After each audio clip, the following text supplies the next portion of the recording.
So once we're on LED 3 and we're coming through to the convention center, which we'll enter once we push past here, I'm going to talk through the way to get through it by stealthing on the left side of the map.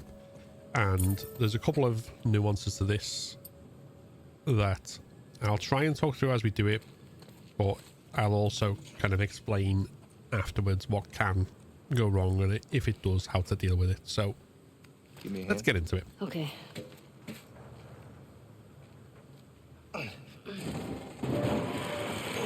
Now once we come over here, the first thing we're going to do, as soon as we are behind the barricade, is we're going to be immediately holding sprint and left, so that the second we get control, Ellie starts running. I just gotta ask. And then we're going to run to the left and then veer Why right didn't she tell me about it? on The pregnancy. Listen, this side of the little lamppost. The right side of the lamppost signpost thing that's there. And then we're going to dive about when we hear the word scars.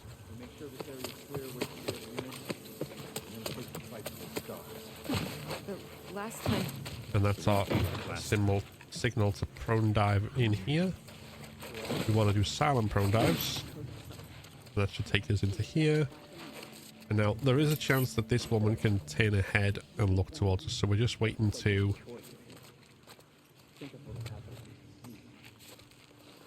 the "you sound like them" dialogue. That gives us a greater chance of being safe here. And then what we want to do is we want to jump out as this guy goes past the lamppost, because he'll turn away from us.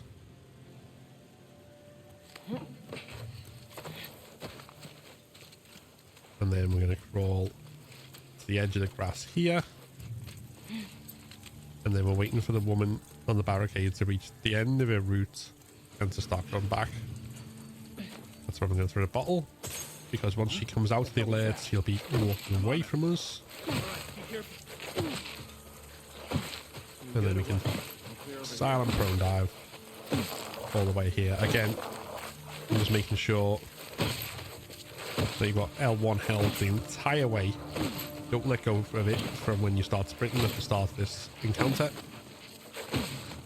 And that allows you to tap and then hold circle to do the dives. And then from there, we're in the clear. Now, in doing this, there is a chance at certain points that you can soft alert if you get kind of caught by one of them glancing the wrong way at the wrong time.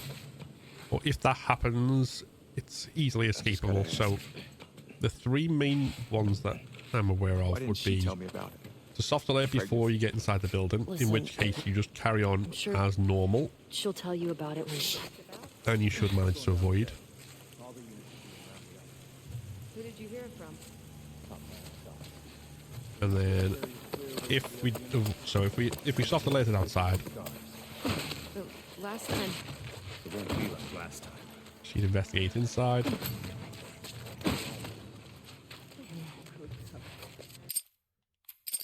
Now, if we soft alerted as we were getting behind this counter, so say this woman here had spotted us because she tilted her head, then she'd come inside this door, this open door, to investigate. And if that was the case, then the one thing we'd want to do here is wait for it to come in. And then we'd want to throw a bottle to kind of distract us. So make sure whatever bottle you throw doesn't go too close to the ones on the left side, but make sure it doesn't break a window as well. Then she could investigate it, see that there's nothing there, and then go back about her business.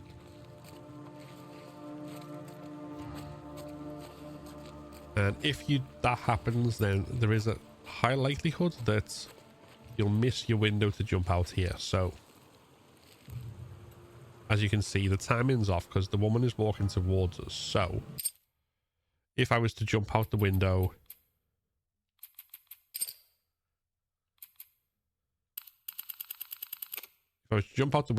as the shotgun guy came past the lamppost, because she's walking, towards this end, the closer end of the barricade, rather than towards the further end, she'd spot us. That doesn't happen if you get the timing right and go without hesitation, as I showed in the first run through. But if you miss it for any reason, then you have to wait a little bit longer.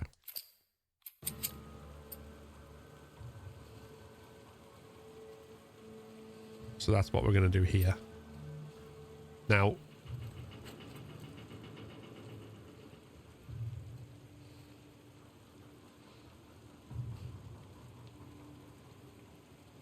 you can potentially also do this strat with faster prone rather than silent prone dives, by the way, but I must say I haven't actually tested that, so I'm not 100% certain. So with this version of the strat where we're waiting now because the timing's off, we need 4 things to happen. We need the shotgun guy to be coming back, walking towards the right as he was initially. We need the woman behind the barricade to be walking in the direction away from us, and we need the other 2 here to be not looking in our direction.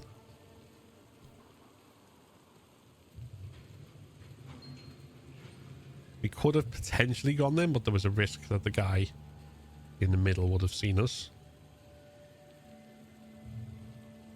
because he was very close and he can turn his head. So once he's walked away, that'll give time for the other guy who's just behind the far lamppost to come to the end of his patrol and walk away. And based on the route, the woman in the barricade should be facing the right way for us to go through next time. Now we've let go of L1, which means we can't do silent prone dive. So what we're going to do is we're going to hold it as we jump out the window, but immediately go prone. Okay, we can't quite do that because her timing and his timing is off. We'll have to wait for the next rotation. That's fine. If you're not able to do it on the immediate first try, as I did on the initial run through, you will have to be patient. This can take longer. But if you don't get the lineup all right, you can try running past them, but the likelihood is they're going to take enough shots to kill you. So instead,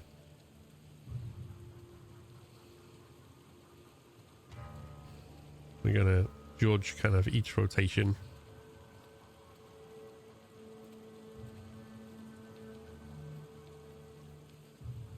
And do what we can now. This one may potentially give us what we need.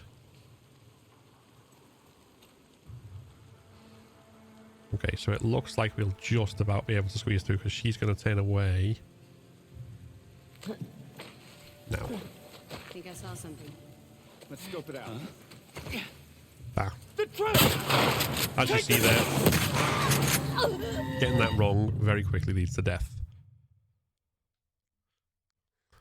So we'll do that again.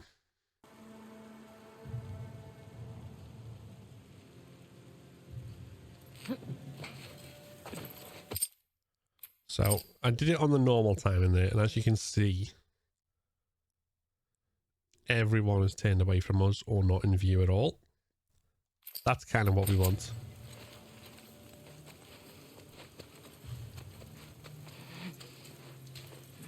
And I'll show another clip in a second of getting the rotation right when you have to wait from a delay.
In either event,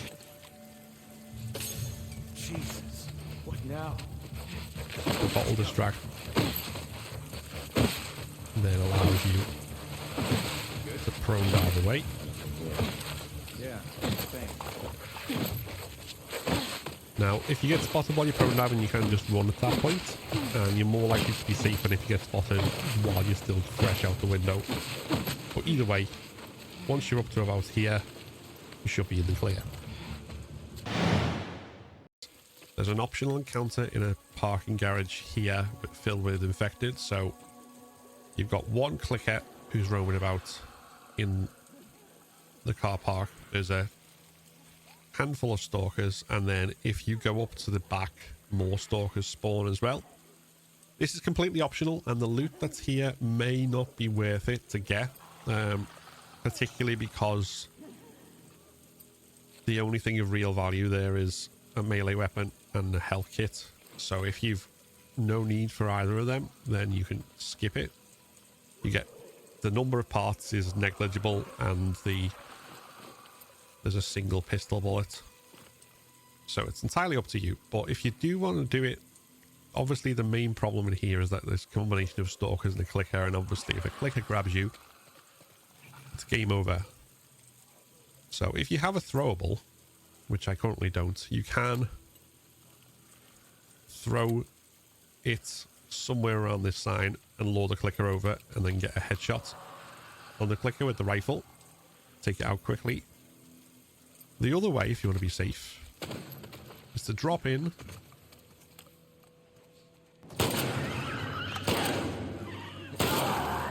and kill one stalker, and then come out before the clicker arrives, so that when it comes up to you, you're above it with plenty of space to easily take it out.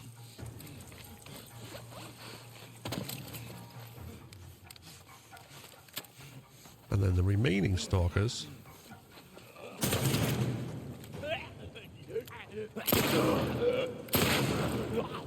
you can kill with 2 shots from the revolver, even without a headshot. I don't hear anything. Is that it? Yeah. Like I say, the only thing you really get here is a handful of parts there. And then as we go up to the top of the car park here, by where this body is, there's a medikit if you need it. If you're full on medikits, it's worth healing before you do that in order to grab it. And what I'll tend to do is just grab what you can and then run away rather than bother engaging with the stalkers.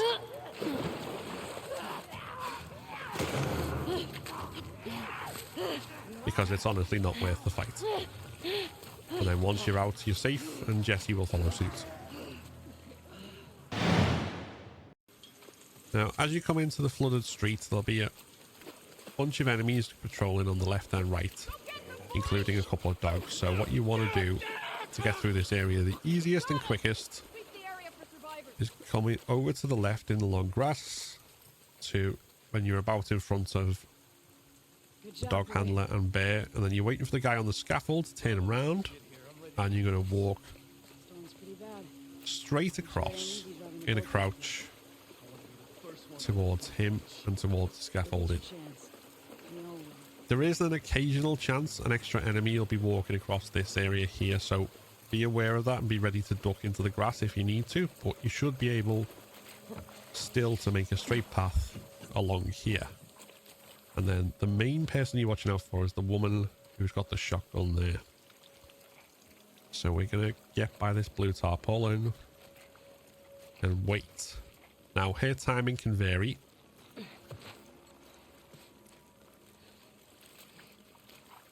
So you may need to vary how quickly or slowly you get into the water based on that. But once she's turned away, you can get in and swim across to this wrecked car.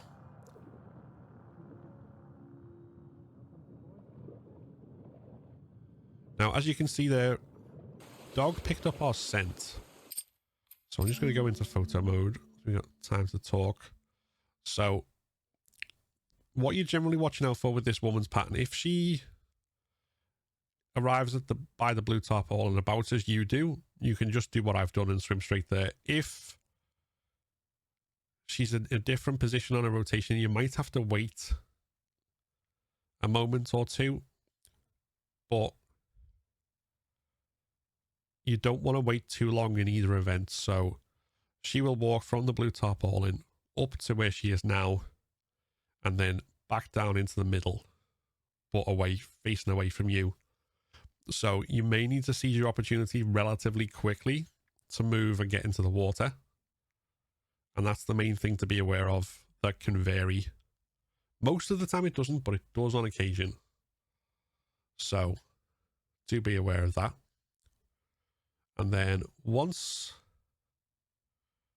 you've got into the water, whichever way you go, you're safe for a moment at this car if you want to take the time to check patrols. But basically all you need to do is swim from here along. If you start to run onto there, you'll surface automatically as you get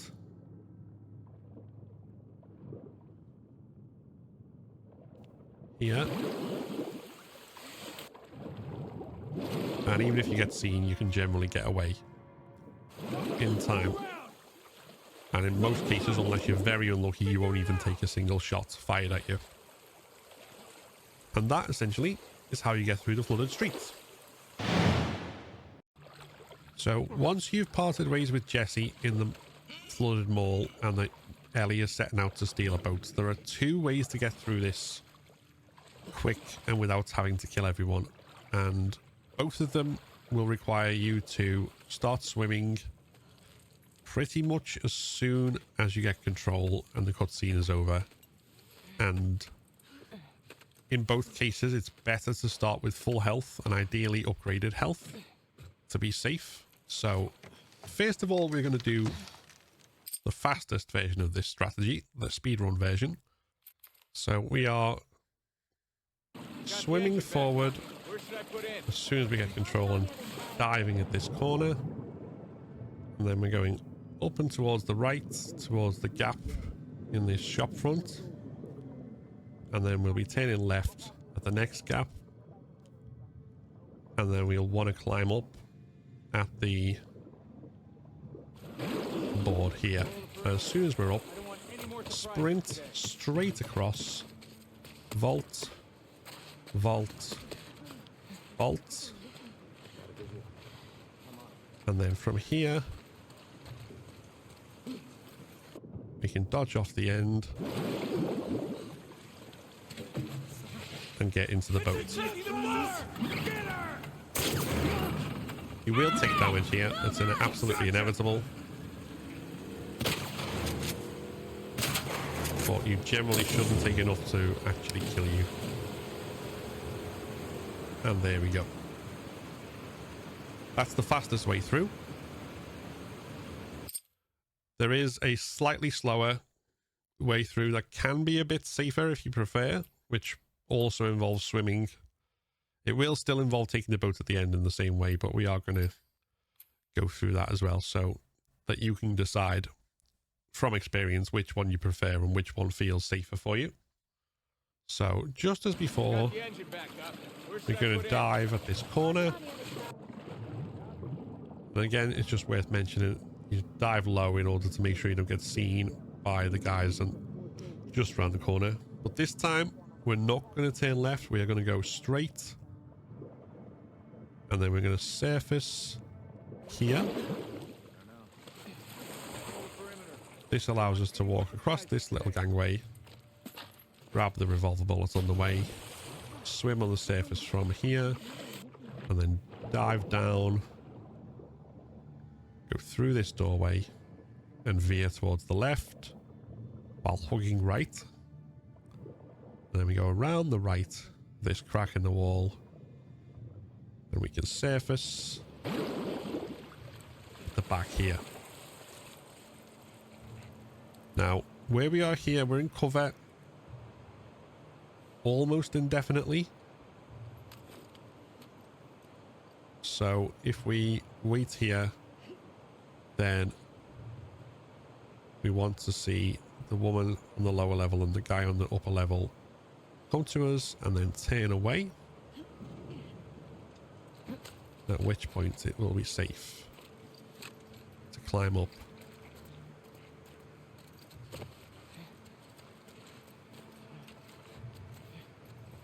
And then crawl along towards the ledge. Now, the timing here can be awkward with the guy with the shotgun. If he sees you, you're going to have to run for it, but if he doesn't, then you can drop off the side, swim to the boat, and then once again steal it right in front of their face. Push it!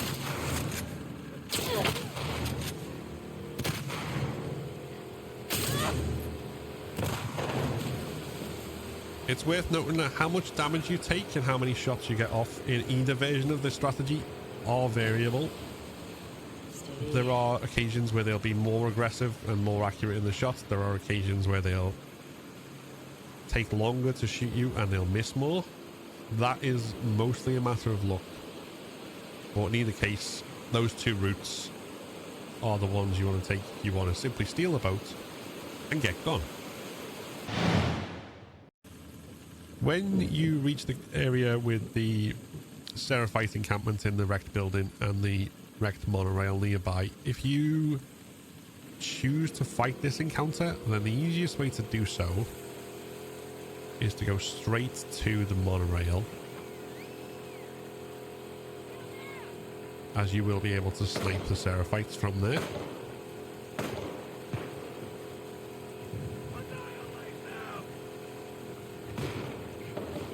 And while we're here, this is also a good time to talk about supplies for the bloater fight that's coming up, and also supplies for after Santa Barbara, for after Ellie Day 3 and once you reach Santa Barbara later on in the game.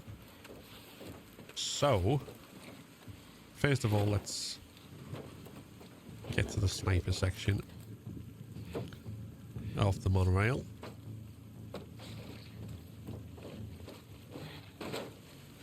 Because here we can get an extra health kit if we need it. There's pills and a rifle bullet. Now, for the bloater fight, you will need 6 revolver bullets and about the same of shotgun if you choose to do it purely using guns. You'll need fewer shotgun shells if you use a Molotov. Now, if you don't have that, then the easiest way to get that in terms of ammo drops in once you reach the arcade is to make sure that you have no more than 1 revolver bullet and 2 shotgun shells. No rifle ammo and no pistol ammo. It doesn't matter how many arrows you take, although there's no point taking more than 2 because only 2 will carry over to Santa Barbara. But if you use the rest of that ammo, that is more likely to get a drop in the arcade. So we can use some of that ammo to take these guys out. And if we don't have a scope, bear in mind the bullet will drop. So you want to aim slightly above where you intend to hit. Or if you're not confident getting headshots, just 2 rifle bullets square in the chest will do it.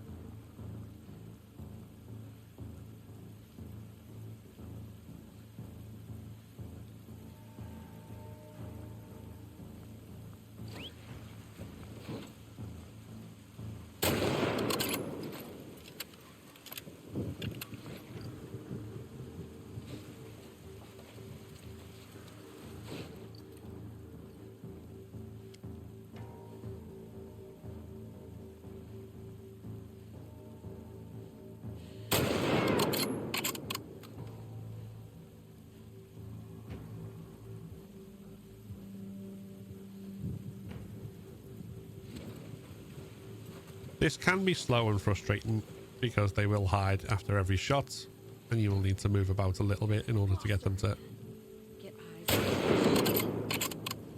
show themselves again.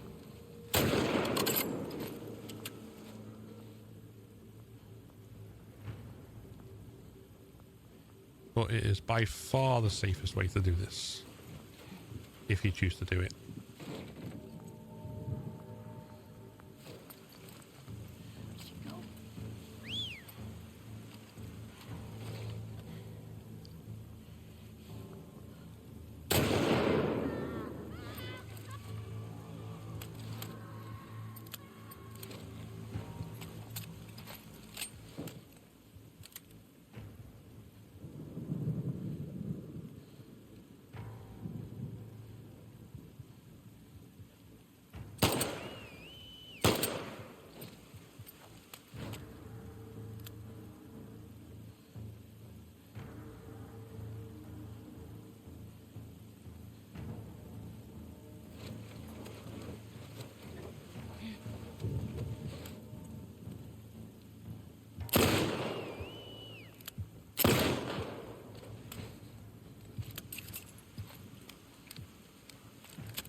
So once you go to Santa Barbara, the loadout you have in terms of your guns is going to be fixed.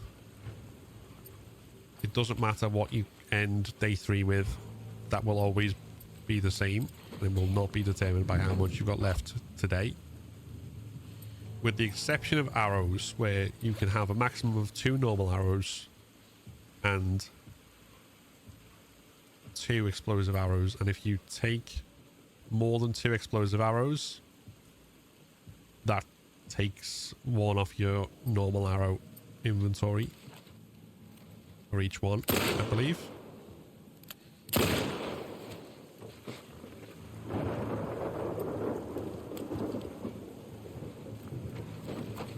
But you will carry over all of your craftables and crafting supplies.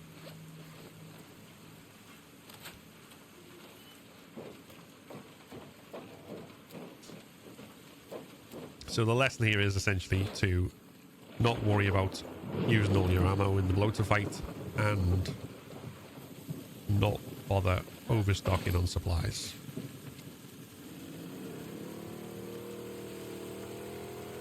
In fact, unless you plan to use them, I wouldn't even bother crafting any explosive arrows until you get to Santa Barbara, and saving all your supplies for then. But making sure that you have 2 normal arrows. Now, once you have killed everyone, there's some extra alcohol up on this balcony, and you can find 2 arrows inside. There is also ammo lying around, but again, if you've not got the right amount of rifle and shotgun ammo, shotgun and revolver ammo that you need for the bloater, then you don't want to be picking up extra ammo. Instead, you want to be dumping your excess.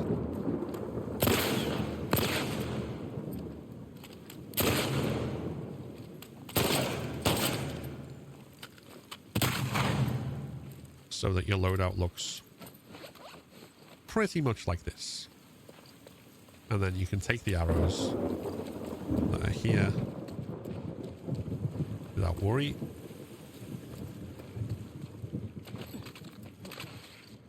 But don't bother picking up anything else.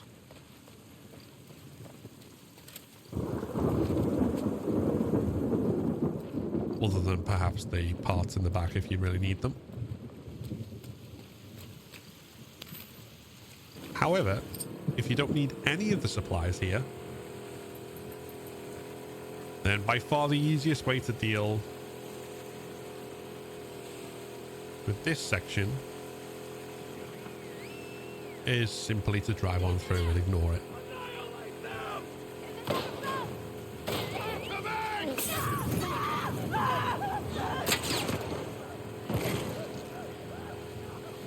And that will take you past them and through to the arcade without any damage.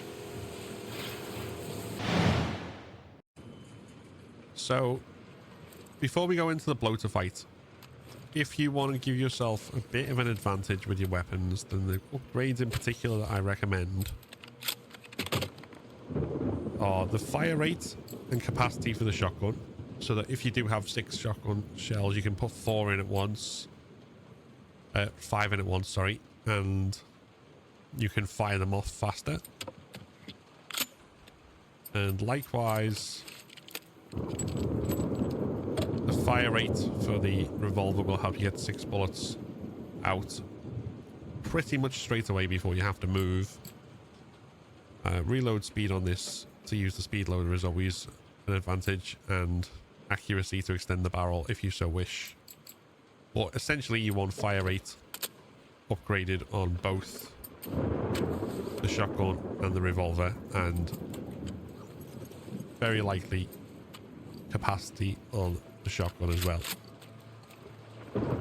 Now, because we did because we drove straight through and we didn't do ammo manipulation, I don't have that many shotgun shells, but it shouldn't matter too much. If you don't have a molly, you might have to use more ammo, but if you do, then this is the quickest way to get rid of the bloater.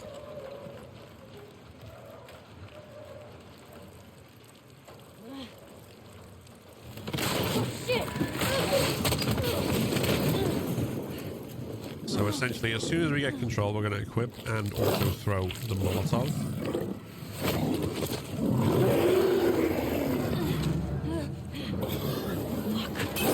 And then we are going to equip, fire off 6 shots with the revolver.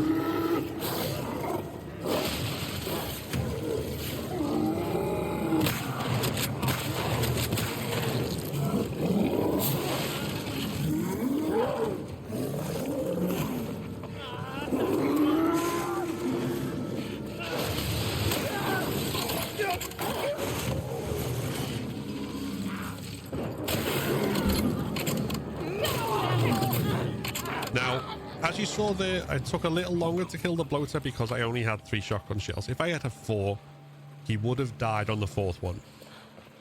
But because I had to swap guns, I had to give myself some space to do so and not worry about the runners. If you find yourself in a position where more runners have dropped down, take care of them first whilst dodging the bloater, rather than trying to focus on the bloater and potentially getting swatted and slapped by the runners. So you don't have to be constantly sprinting around in circles. In fact, doing that is probably the worst way to approach this. Sprint to give yourself distance where you need it. Stop in order to regain your sprint and get your bearings when you've not got anything in your immediate vicinity. If you can, use bricks and bottles to stun runners so you can instantly strike them and kill them quickly. And once you're not worried about being swarmed by runners, then you can get your, any remaining shots off on the bloater. But as I say, if you have the right amount of ammo, then as soon as you drop in, throw in the Molotov, firing 6 shots, moving to this corner here, and then as he's charging towards you, dodging out the way in order to regroup and fire off your remaining shotgun rounds. Ideally catching the runner that's already dropped in the crossfire is probably the quickest way to do it. And then beyond that, it's worth getting used to managing space and being able to move around without getting into a panic. Because, as I said, if you just keep hold of sprint and just keep moving in circles, runners will likely catch up with your tired sprint and slap you anyway, or go for a grab, particularly if you're near a wall. And if you're just running around in a panic, it'll be a lot harder to dodge them. And B, if you lead the runner around, lead the bloater around in circles, he will track you rather than charge into the wall, which is where the dodges come in handy.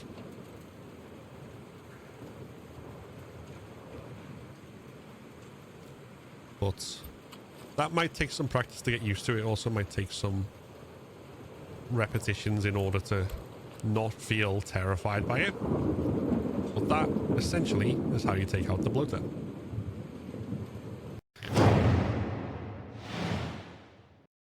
If you enjoyed this video, then give it a like and consider subscribing to keep up to date with all my content.